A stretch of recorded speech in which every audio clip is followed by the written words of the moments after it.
সবাইকে বাংলা নববর্ষ 1432-এর শুভেচ্ছা জানাচ্ছি। শুভ নববর্ষ। পহেলা বৈশাখ আমাদের প্রাণের উৎসব, বাঙালির সার্বজনীন উৎসব।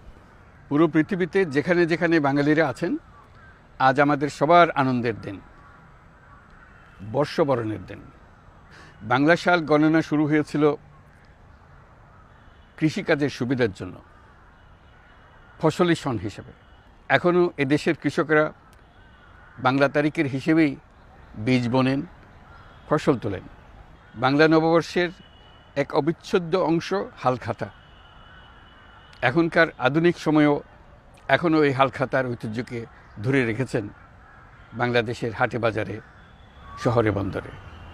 নববর্ষের বৈশাখী মেলায় বাংলাদেশের জেলায় জেলায় উদ্যোক্তারা সারা দেশে ঐতিহ্যবাহী শীতলপাটি, মাটির হাঁড়ি পাতিল, খেলনা, হাত পাখা ইত্যাদি তৈরি করে নিজেদের সৃজনশীলতাকে তুলে ধরেন এই দিনকে উপলক্ষ করে। বাংলাদেশের সংস্কৃতি ও ঐতিহ্য রক্ষায় এবং একে এগিয়ে নিয়ে যেতে আমাদের সবাইকে সক্রিয় ভূমিকা রাখার জন্য অনুরোধ জানাচ্ছি।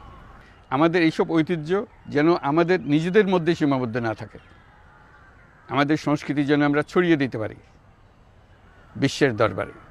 বছরের এই দিনটিতেই আমরা সুযোগ পাই আমাদের সুদীর্ঘ ঐতিহ্যকে নতুনভাবে নতুন প্রজন্মের কাছে উৎসবমুখর পরিবেশে তুলে ধরতে এবং পৃথিবীর সামনেই তুলে ধরতে। পাহাড় ও সমতলের বিভিন্ন জাতিগোষ্ঠীও চৈত্র সংক্রান্তি ও নববর্ষে এবার বড় পরিসরে উৎসব উদযাপন করছে। পহেলা বৈশাখ সম্প্রীতির দিন, মহামিলনের দিন, আজ সবাইকে আপন করে নেওয়ার দিন। এবারের নববর্ষ নতুন বাংলাদেশের প্রথম নববর্ষ। আসুন আমরা বিগত বছরগুলোর গ্লানি, দুঃখ, বেদনা, অসুন্দর ও অশুভকে ভুলে গিয়ে নতুন প্রত্যয়ে, নতুন উদ্যমে সামনের দিকে এগিয়ে চলুন নতুন বাংলাদেশ গড়ে তুলি। 24-এর গণ অভ্যুত্থান আমাদের সামনে বৈষম্যহীন বাংলাদেশ গড়ে তোলার সুযোগ এনে দিয়েছে। এই সুযোগ যেন আমরা না হারাই।